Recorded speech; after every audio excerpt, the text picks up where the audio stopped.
Hello everyone. In this video I'm just gonna give a brief difference between union bound and the nearest neighbor. Union bound and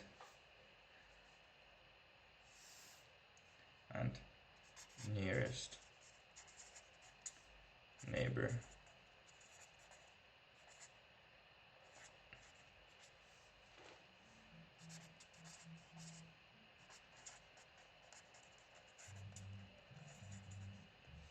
Yeah, so here you get a constellation diagram as usual, a QPSK, because it's the easiest, and then you have 1, 2, 3, 4, and it's, as we always say in the previous videos, that D is equal to D because it's a square, but I'm bad at drawing. So how does union bound so different from nearest neighbor? Actually, they're not so different. It's just the fact that nearest neighbor approximation just considers the smallest distance from our point. So we have this point. This is the smallest distance, and this is the smallest distance to this point. If this one is square root of 2d, so it has a longer distance, so we don't consider it. We don't care about this. We only care about the ones that are closest to our point.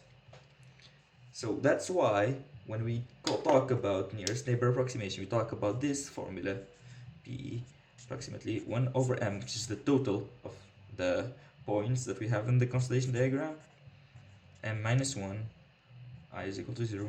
And you can say I is equal to 1 to m, but we have to make our loop correct.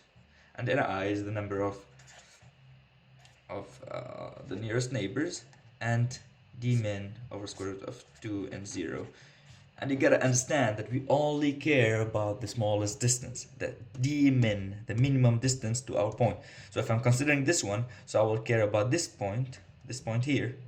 If I'm caring about this point A, I will care about this point and this point. This one, no care. We don't care about it. But union bound, however, and that's why we never put equal to union bound, it's always our probability is smaller than something. What it does, it calculates everything.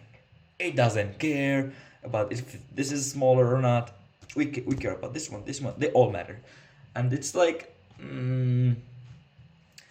it's like overestimating. So yeah, it's good to study some practices, but yeah. And for QPSK, the equation is 2q. Q is our Q function, we all know it, of course. Square root of 2 and 0. And plus Q square root of 2d of 2 and 0. Don't get confused yet. This 2 is for this one and this one. And square root of 2d, and I apologize for my drawing, for my bad writing, is this distance. So if you remember your geometry, this is square root of 2d. So we consider everything. That's the main difference. That's the end of it. That's your QP. That's your error probabilities. That's it. You know it. You can go through your tutorial session or something and practice now. Thank you very much for watching, and if you have any questions, don't hesitate to comment on the video or to send me private text or something. All good. Have a good day.